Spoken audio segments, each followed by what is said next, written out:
Entonces, ya, primero, buenas noches a todos los participantes. Yo me llamo Shizuo Higuchi, el vicepresidente del Semillero de Investigación y Progreso de la Escuela de Arqueología de la Universidad San Luis Gonzaga de Ica. Hoy día contamos con nuestro estimado ponente, Goritumi Echevarría, egresado de Arqueología de la Universidad Nacional Mayor de San Marcos, fundador y actual presidente de la Asociación Peruana de Arte Rupestre, editor del boletín APAL, dedicada a la investigación de arte rupestre. También ha realizado varias publicaciones y artículos de investigación, la mayoría relacionados a los quilcas o arte rupestre peruano. Bien, adelante. Muchas gracias, Shizuo. La verdad estoy muy contento de estar aquí, de poder participar en esta charla. Tengo una conexión muy grande con la Universidad San Luis Gonzaga de Ica, porque ahí estudiaron mis padres. Nosotros somos de Ayacucho, entonces es natural que el sur de Ayacucho y Puquio, por lo cual es natural que mis padres hayan estudiado en Ica, y he vivido también y he hecho mucha investigación en esa zona, así que estoy muy feliz de que me hayan podido invitar a hacer esta charla, ¿no? Bueno, el título de la charla es sobre las 4 categorías técnico-materiales del arte rupestre. Esto tiene una razón.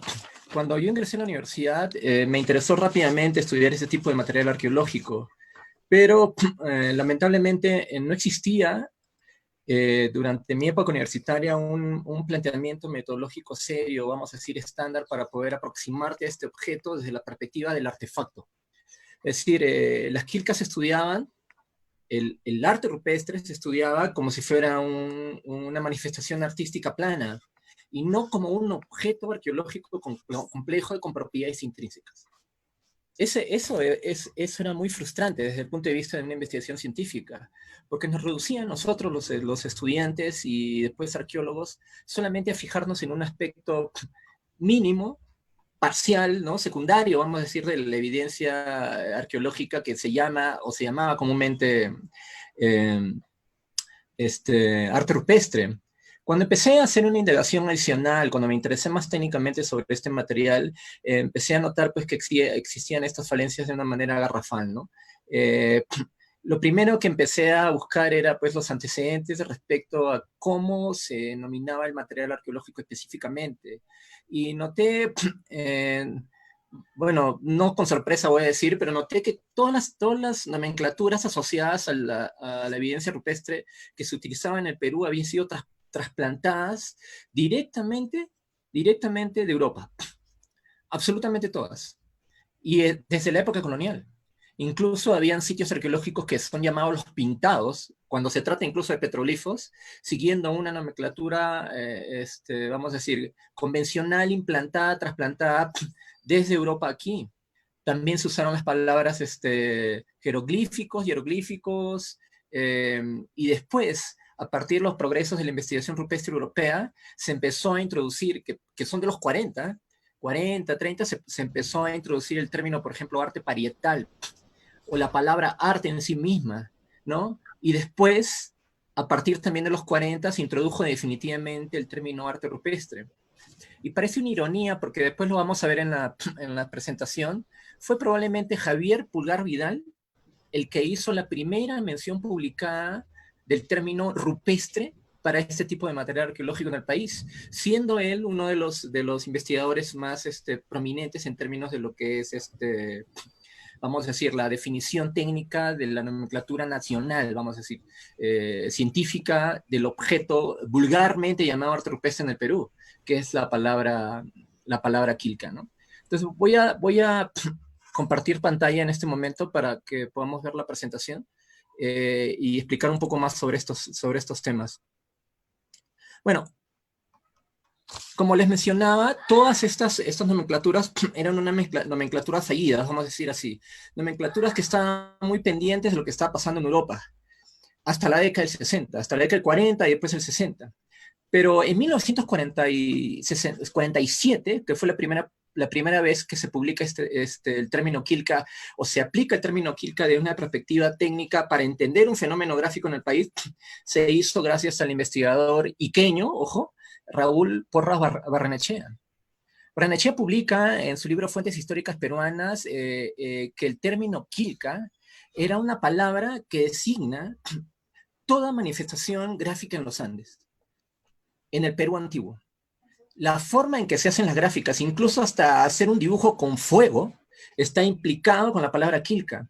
Lo fundamental del término quilca, según Porras, es que este término es tan abarcante para determinar, comprender los fenómenos gráficos en los Andes, sin ninguna implicancia estética como se trabaja en Europa, como se piensa en Europa desde los tiempos clásicos.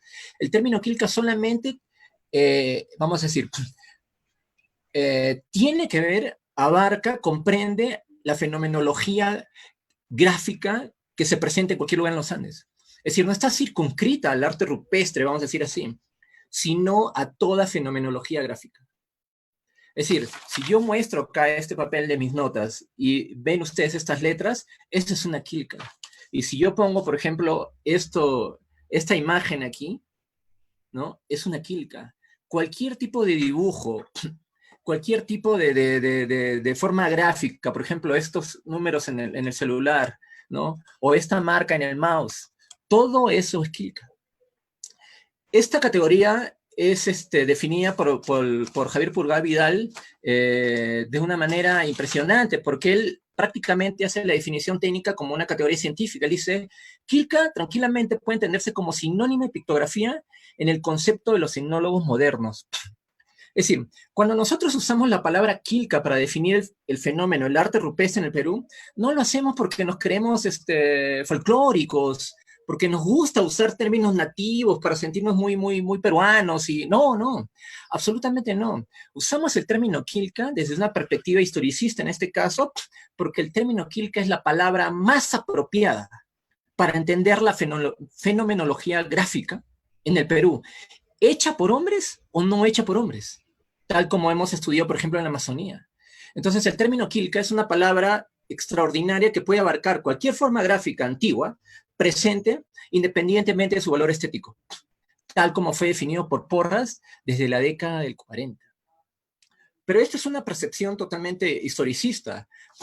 Hasta 1900, en la misma época, vamos a decir, desde los 30 hasta los 40, la segunda persona que hace una gran contribución a la terminología del fenómeno gráfico en el Perú es Javier Pulgar Vidal, este famoso geógrafo peruano, ¿no? Que es natural de Huánuco, ¿no? Porras es de Ica, Pulgar es de Huánuco, y él en la década del 30 empieza a indagar acerca de los sitios, porque en Huánuco está lleno de sitios con quilcas, sobre estos sitios que presentan estas grafías, estos gráficos en las piedras, sobre las piedras. Y en 1937, Javier Pulgar Vidal, en el 37, ojo, Javier Pulgar Vidal explora el sitio de Quillarrumi, que está encima de Cotox.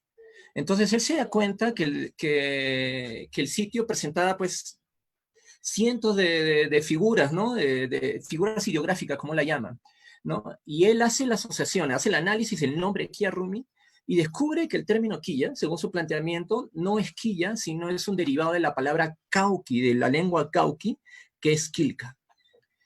Y seguramente muchos de ustedes han leído el diccionario de cauqui que publicó la Universidad de San Marcos y que compiló el doctor Julio Cetello y su equipo en la zona de Cañete, ¿no? Y en cauqui, no en quechua ni en aymara, en cauqui el término quilca significa escritura o dibujo. Entonces él se da cuenta, Pulgar Vidal, de que existía una relación de asociación directa entre el fenómeno gráfico en los Andes, en este caso en Huánuco, y la palabra quilca, que aparece como un topónimo en ese lugar. Y en 1946 se publica la primera hipótesis sobre la relación toponímica entre el fenómeno gráfico y la palabra. En 1947, en este famoso libro que estoy seguro que la mayoría de ustedes lo tienen, pero que no lo han leído probablemente, que se llama Las 8 regiones naturales del Perú. En 1940, eso es en el 46. En 1947, Pulgar Vidal funda el Departamento de Investigaciones Toponímicas en la Universidad Nacional de San Marcos y plantea más seriamente y contrasta con exploraciones la hipótesis de que aquellos lugares en el Perú donde existe la palabra quilca, en esos lugares hay una alta probabilidad de que existan o pictogramas, o petroglifos, o geoglifos, como en el Valle de Cañete, de Chillón, otros lugares, en aquellos lugares donde la toponimia indica quilca. Impresionante, porque Pulgar Vidal, independientemente de los estudios historicistas de Porras, establecen la relación directa entre la toponimia y el fenómeno gráfico.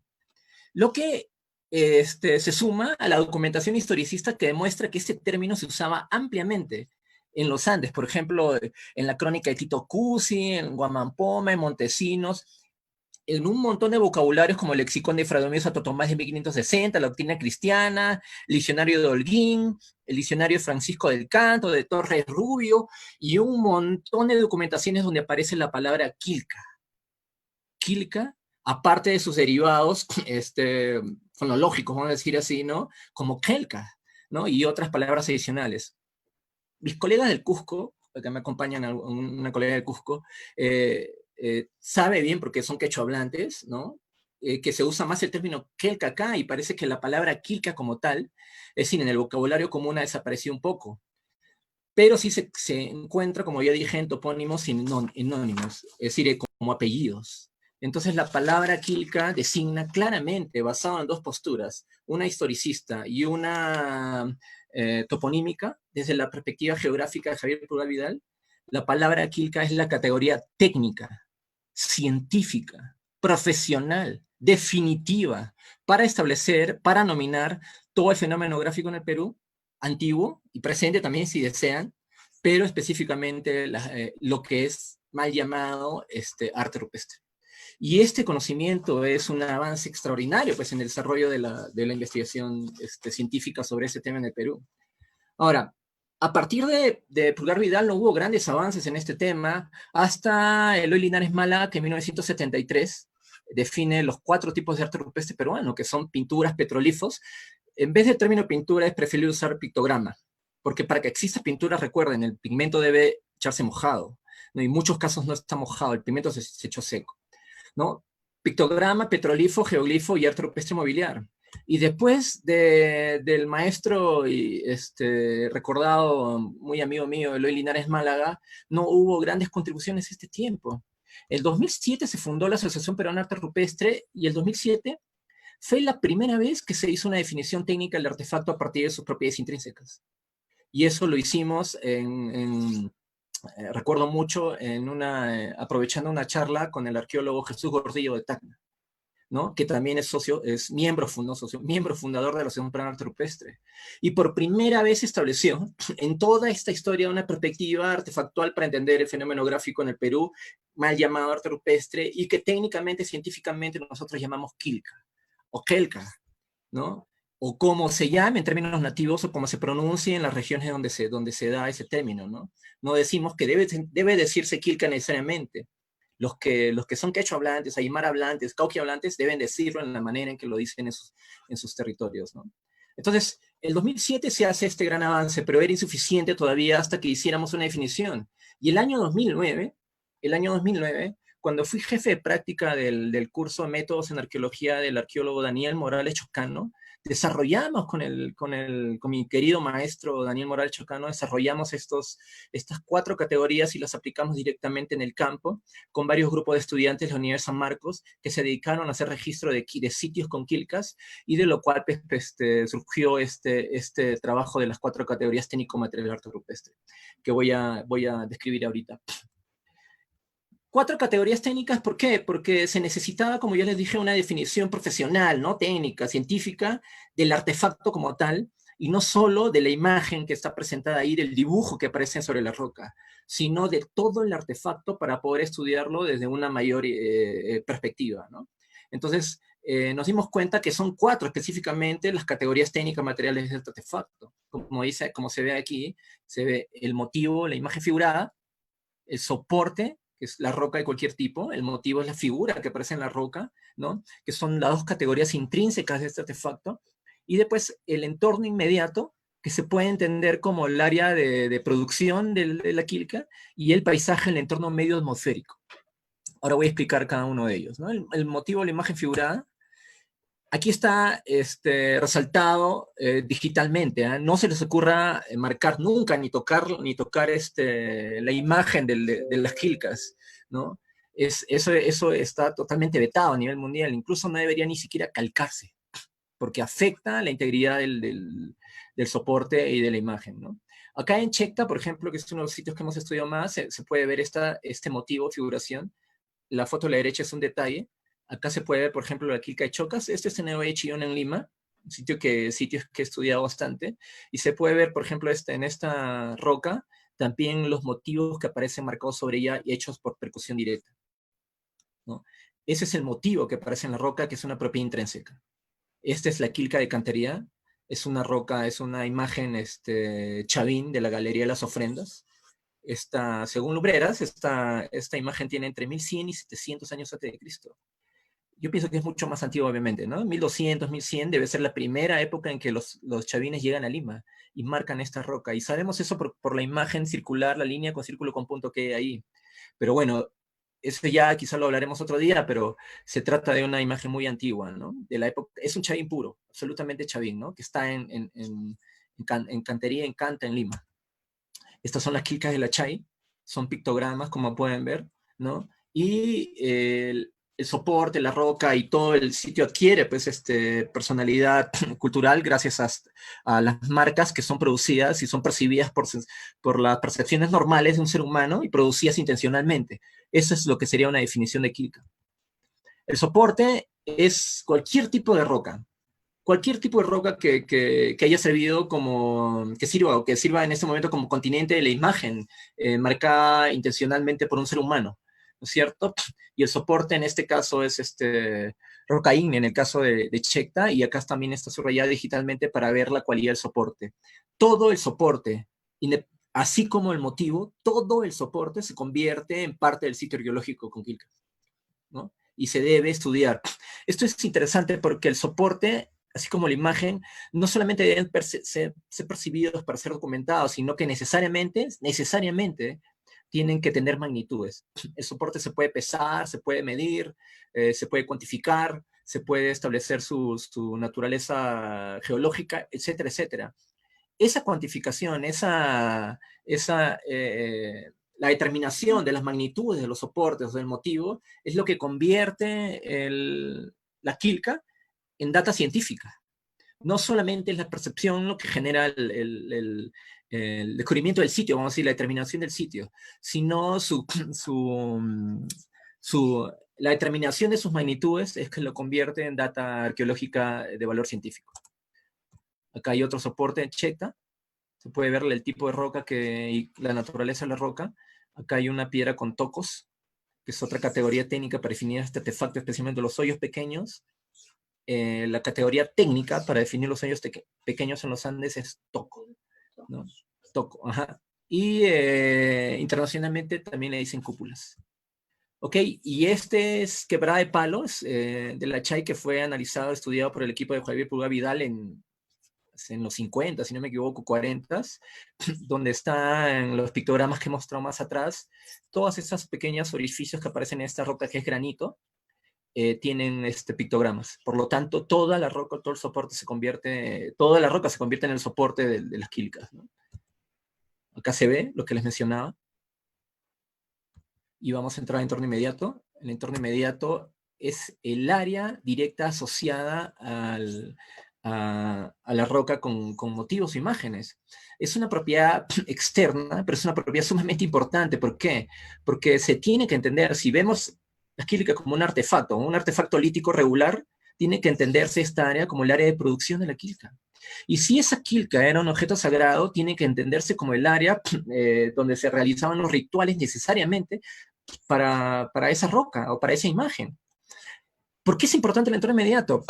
Porque se puede incluso fechar, establecer las asociaciones arqueológicas directas de la producción o el uso de la roca, analizando, por ejemplo, microexcavando esta evidencia. Pero ¿qué hacen los arqueólogos o los aficionados? No les interesa un pepino esta área y siempre la destruyen. En la mayoría de sitios arqueológicos descubiertos por aficionados o visitados por aficionados o por arqueólogos que no están entrenados en esta evidencia, lo que hacen es destruir el sitio arqueológico con quilcas, a pisotear todo el área asociada cercana al área de producción del motivo. Por eso que es importante reconocer este tipo de categorías. ¿Por qué? Porque nos permite entender que el área asociada cercana es sumamente vital, importante para comprender esta evidencia. Acá hay otro en Checta, toda el área está pisoteada, ya no tiene casi nada de evidencia, así que, como pueden ver, está desgastada, ¿no? Este solamente es un dibujo asociado. Este es el sitio Killarrumi, el famosísimo sitio Killarrumi estudiado, explorado por Jair Pulgar Vidal. Toda el área asociada también ha sido absolutamente distribuida por visitantes modernos, que echan agua, los pictogramas, y hacen destrozo y medio, simplemente porque no respetan el área, el entorno inmediato de la evidencia. Este es Quebrada Santo Domingo, que se puede ver en un microgeoglifo. El arqueólogo Víctor Cocuera está parado sobre una piedra, ojo, no está pisoteando nada, y se puede ver que el motivo está ahí y todo el área circundante es importante arqueológicamente, pero lamentablemente ya está totalmente destruido.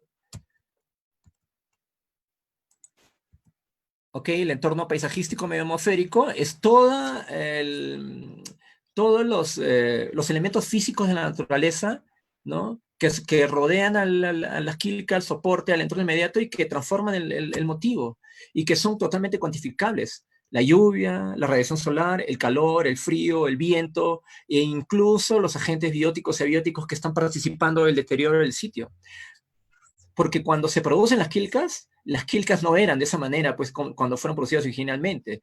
La pátina y todos los elementos adicionales han sido transformados por los agentes metamorféricos y posteriormente por los agentes humanos. En realidad, estas 4 categorías son fundamentales para comprender que uno no puede retirar, por ejemplo, lo que se está haciendo ahora, retirar las quilcas de un sitio porque una minera quiere depositar sus desechos y su basura ahí, que ha pasado en Arequipa, por ejemplo, porque no solamente no se está salvando nada cuando se retira la piedra con la imagen. El sitio arqueológico que no tiene ninguna investigación, que no tiene ningún estudio de su contexto inmediato, de su entorno inmediato, de su entorno paisajístico, y cómo esto afecta al material arqueológico, esos sitios que han sido retiradas, esas piedras, no tienen ningún estudio de ese tipo, solamente la imagen. Al no entender las 4 categorías técnico-materiales de las quilcas o del arte rupestre, lo que se hace es obviar información vital de estos sitios arqueológicos y lo que lamentablemente coadyuva a la destrucción de este material. Si nosotros queremos entender las quilcas, tenemos que entenderlas de una perspectiva técnica, utilizando las categorías nativas, los términos indígenas que comprenden el material arqueológico, y eso es una teoría de decolonización, y comprender las categorías técnicas reales, ¿no? Las categorías técnicas materiales que nos permiten entender las quilcas o el arte rupestre desde una perspectiva científica, y eso es lo que esta ponencia básicamente ha propuesto. Ok, gracias. Subo ahí está la ponencia. No sé si tienen algunas preguntas.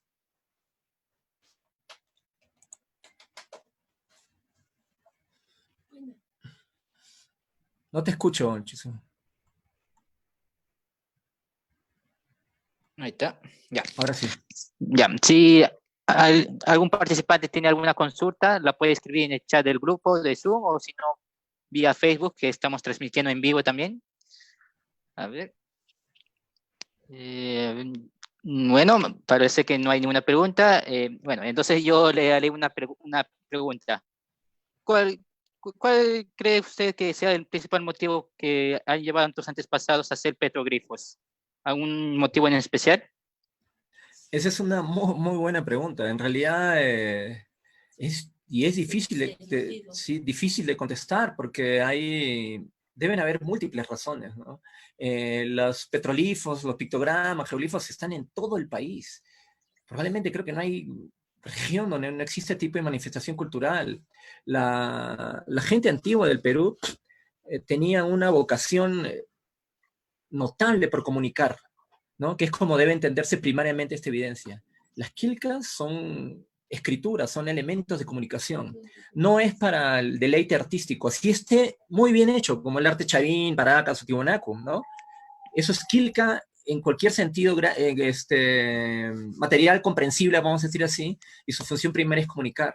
Me imagino que las quilcas, como las que hemos estudiado en Lima, por ejemplo, las más antiguas, que son 3.000 años antes de la era común, y después las quilcas hasta la época del Tahuantinsuyo fueron hechas principalmente para comunicar algo. Ahora, no me preguntes qué cosa, porque no soy mago tampoco para saber ese tipo de cosas, pero evidentemente se están comunicando muchas cosas que están contextualmente determinadas por el territorio, ¿no? Y las dinámicas culturales ahí. En Lima, las quilcas más tempranas que hemos planteado con el arqueólogo Pedro Vargas, que son escrituras, y con el arqueólogo Rubén Buón, probablemente están comunicando posesión del territorio, uso y posesión del territorio. Ese debe ser una de las razones. Ya, aquí a mi WhatsApp me ha llegado una consulta de un compañero. Le pregunta, ¿cuál es el material más usual que se ha encontrado junto a los quilcas? Ya, múltiples materiales. La mayoría de sitios con quilcas son multicomponentes. El sitio de Micuya, por ejemplo, las quilcas están rodeadas de cientos de esquirlas y materiales de talleres líticos de basalto que pertenecen a una época anterior. En muy pocos sitios se han reportado los instrumentos para producir las quilcas. El primero que hizo ese reporte fue el gran maestro Eloy Linares Málaga en Toro Muerto, en 1960. Él reportó que encontró probablemente las herramientas con las cuales se produjo la quilca, ¿no? Se produjo el motivo, que es la primera vez que se hace esa determinación en la historia de la arqueología peruana. Ahora creo que están avanzando sobre eso en ese proyecto de Toro Muerto ahí. Pero hemos encontrado cerámica, hemos encontrado líticos, hemos encontrado hasta entierros cercanos, etcétera, etcétera. Pero eso no significa que exista una asociación directa entre esos materiales y la quilca. Que estén cerca no significa nada en términos culturales. Hay que establecer que la quilca, en muchos casos, como por ejemplo en sitios del intermedio tardío, como en cerca a Lima o en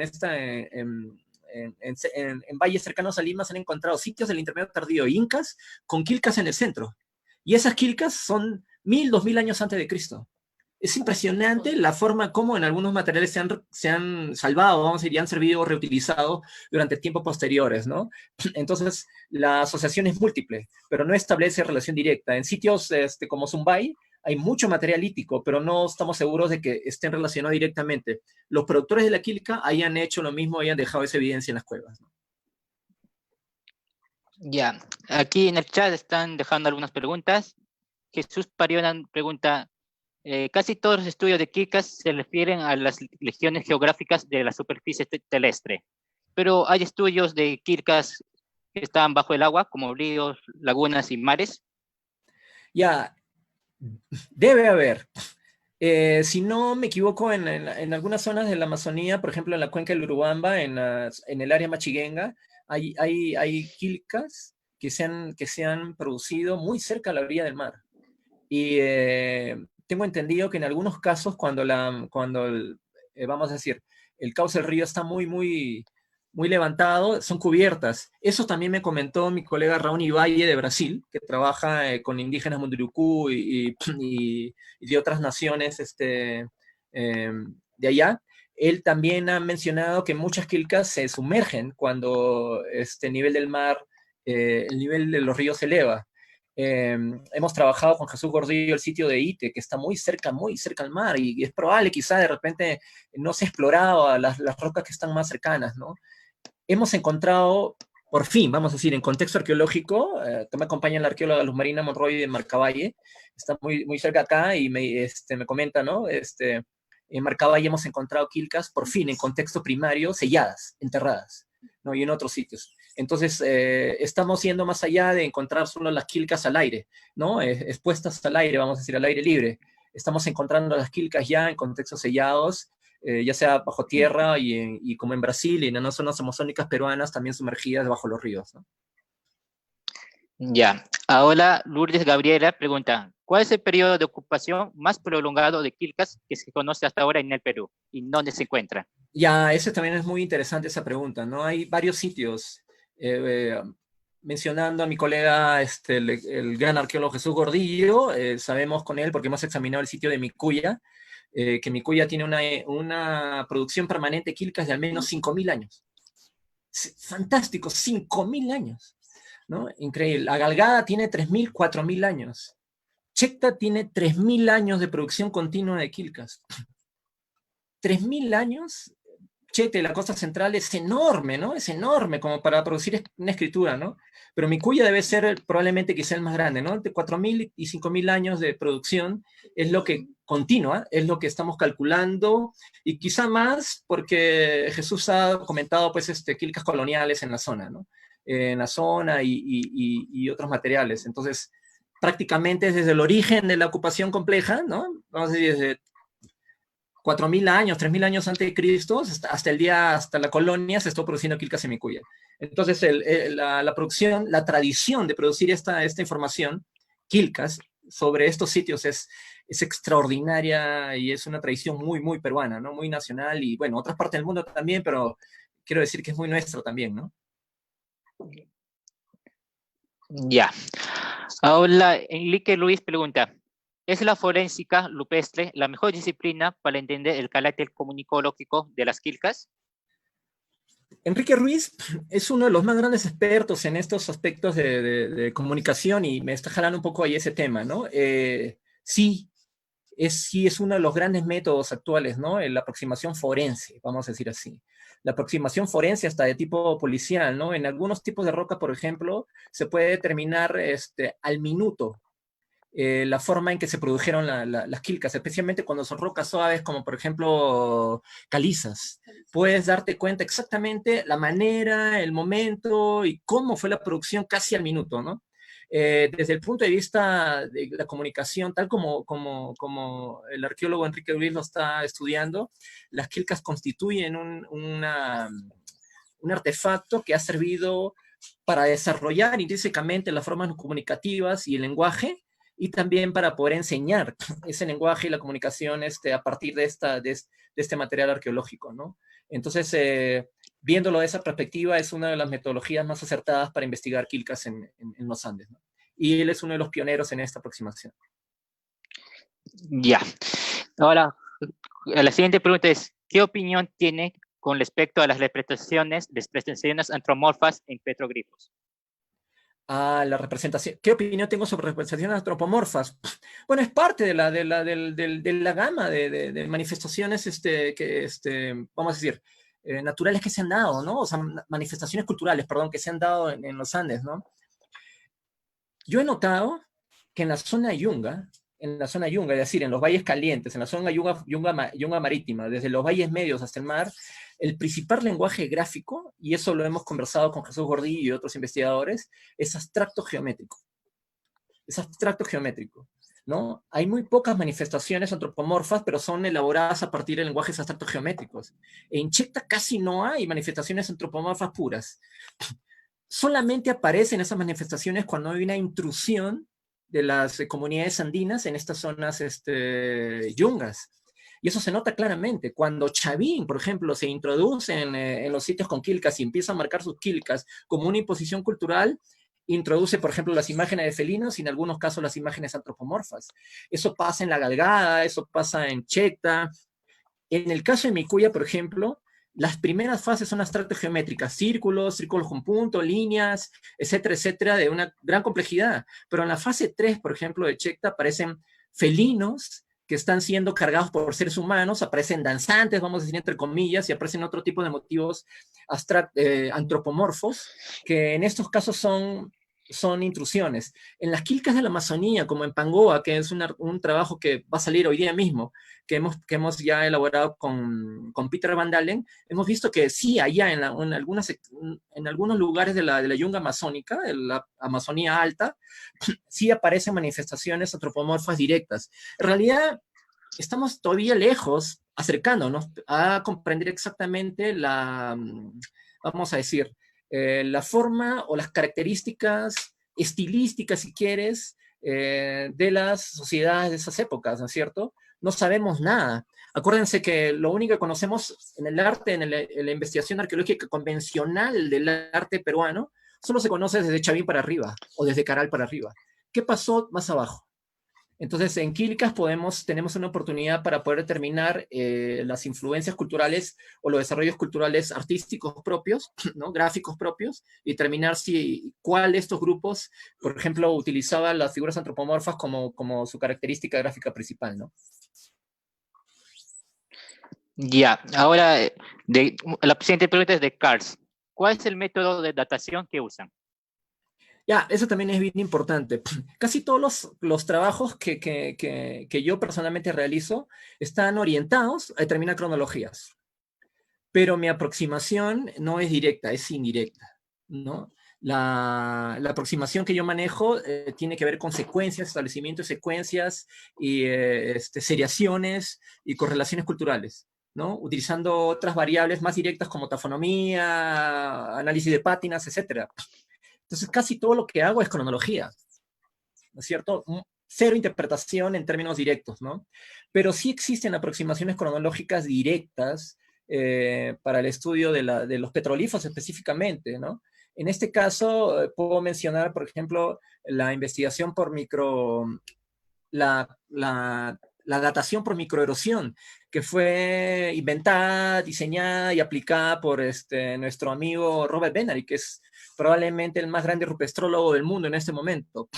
Él fue invitado por mi persona al Perú hace será pues unos 10 años, para hacer determinaciones directas en sitios con quilcas usando la metodología de microerosión.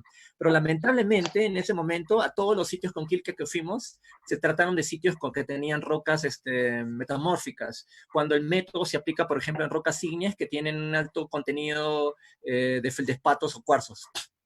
Entonces se puede estudiar, se puede aplicar esta metodología en el Perú porque hay muchísimos sitios, por ejemplo, como mencioné en La Chaya y en otros lugares, donde la roca sí se presta para este tipo de datación directa.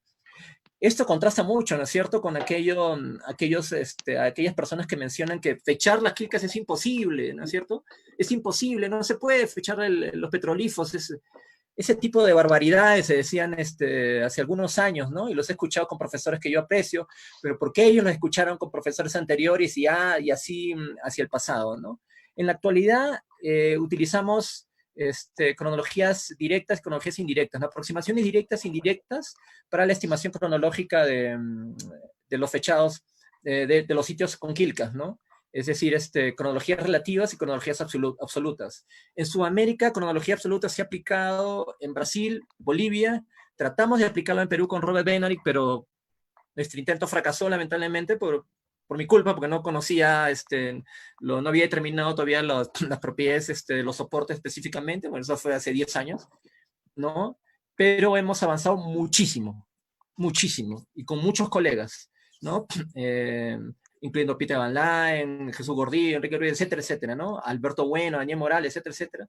Hemos avanzado mucho en cronología relativa para la determinación, para el establecimiento temporal de los sitios con quilcas y poder incluirlos en los discursos históricos de la historia del país, valga la redundancia.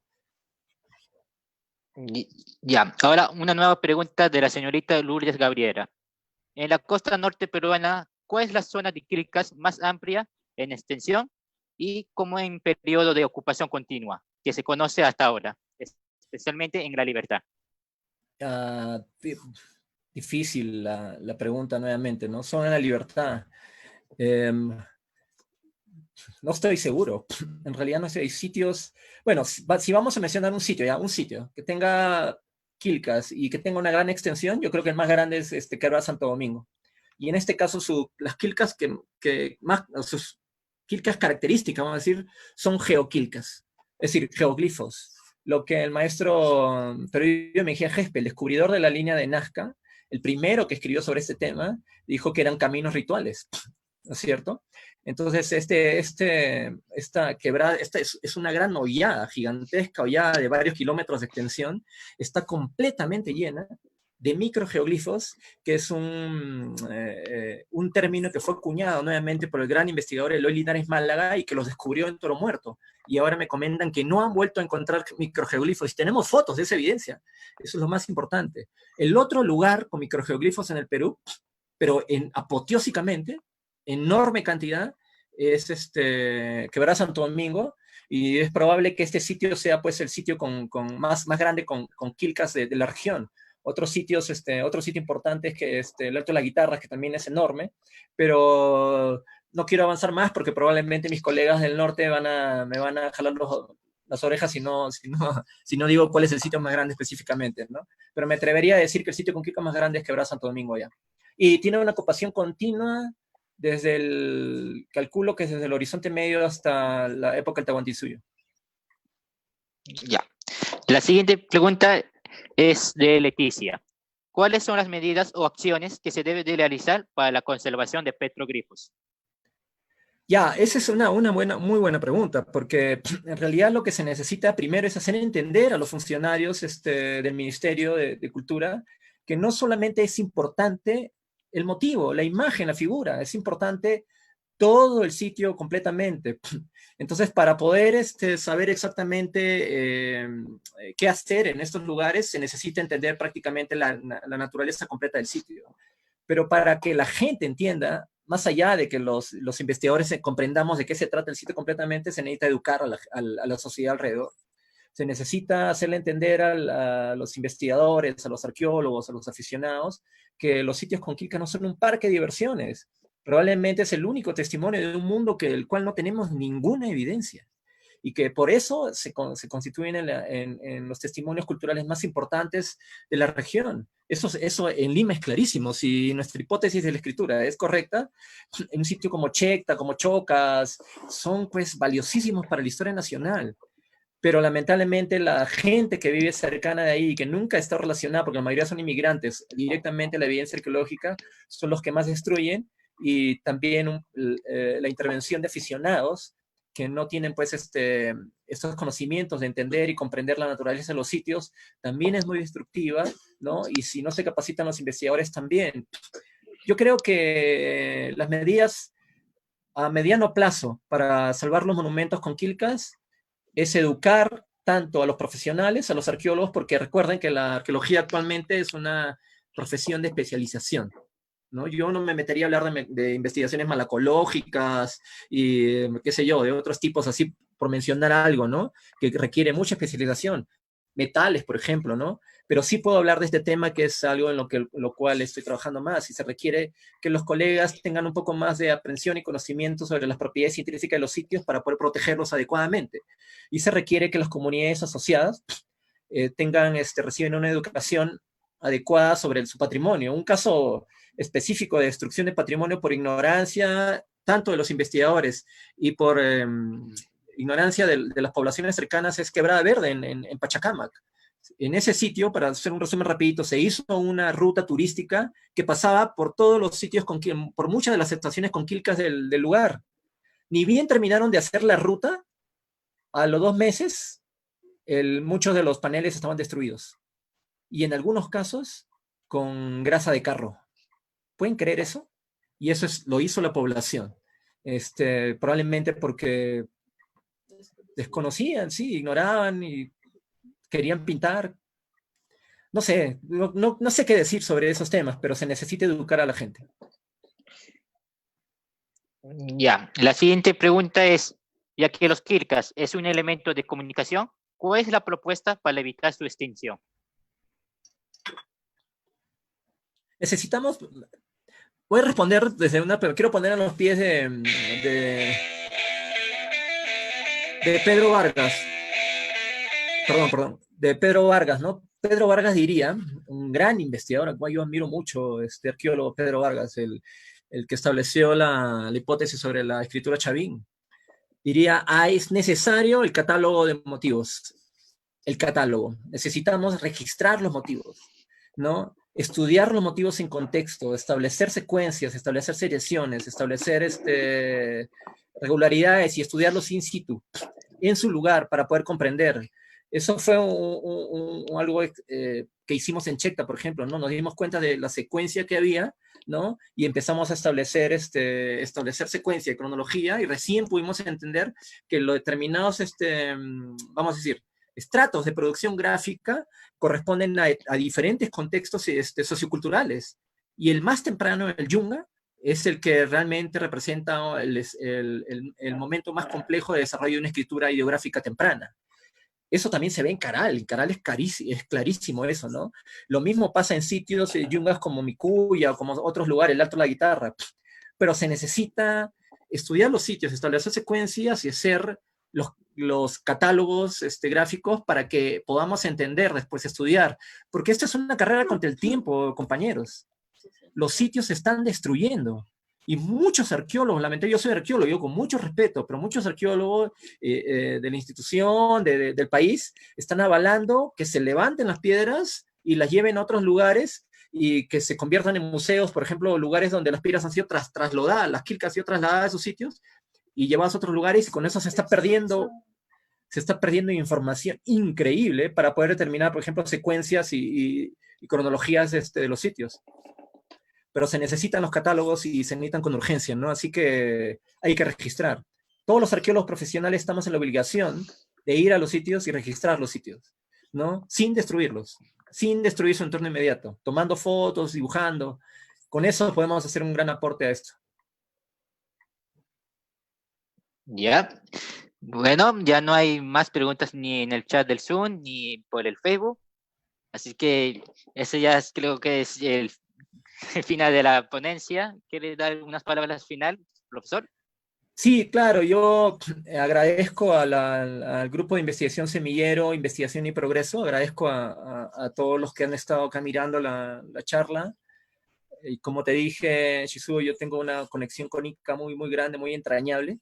Y me alegra mucho que hayan sido estudiantes de ICA los que me han invitado a dar esta pequeña charla. Por supuesto, no hubiésemos podido avanzar nada en la investigación en Quilca si no fuera por el compañerismo entre arqueólogos, ¿no? Muchos ya los hemos mencionado acá, ¿no? Y por supuesto quiero agradecer, eso sí, quiero agradecer a mi maestro en Quilcas, el finado doctor Eloy Linares Málaga, y a mis maestros de la Universidad de San Marcos que siempre me han alentado a esta investigación, ¿no? Entonces espero que esto sirva de aliento para ustedes, compañeros de ICA y de jóvenes investigadores de todo el Perú. No tengan miedo en llamar las Quilcas con ese nombre, Quilcas. Utilicemos los nombres indígenas, utilicemos los nombres que hemos heredado de nuestros padres. Y esa es una acción de decolonización, es decir, de comprender nuevamente estos materiales arqueológicos tal como lo hicieron nuestros ancestros. Ese es el reto. El reto, por eso somos arqueólogos. El reto es comprender esto lo más cercanamente posible como lo hicieron nuestros abuelos, nuestros padres, nuestros ancestros. Hay que recordar que esta evidencia arqueológica la hemos heredado nosotros, es nuestra. No es prestada, no es alejada, no es algo exótico para nosotros. Las quilcas son nuestra herencia cultural. Hay que estudiarlas, hay que protegerlas con cariño, con afecto, que es lo justo que debemos hacer como peruanos y como nativos de este país, ¿no? Como indígenas también. Eso sería todo, Chisu. Muchas gracias por la invitación, muchas gracias a todos. Muchas gracias, profesor, y esperamos contar con usted en persona el siguiente año cuando toda esta situación mejore. Por Muchas supuesto gracias. que sí. Claro que sí. Listo, gracias. Ya, gracias. Hasta luego, Sol. Y a todos los participantes, gracias por participar y los esperamos mañana para la ponencia de la señorita Yanela Gabriela Pacheco, es jefe de conservación de Calar, que nos va a disertar mañana una ponencia. Bueno, hasta mañana. Fue un gusto.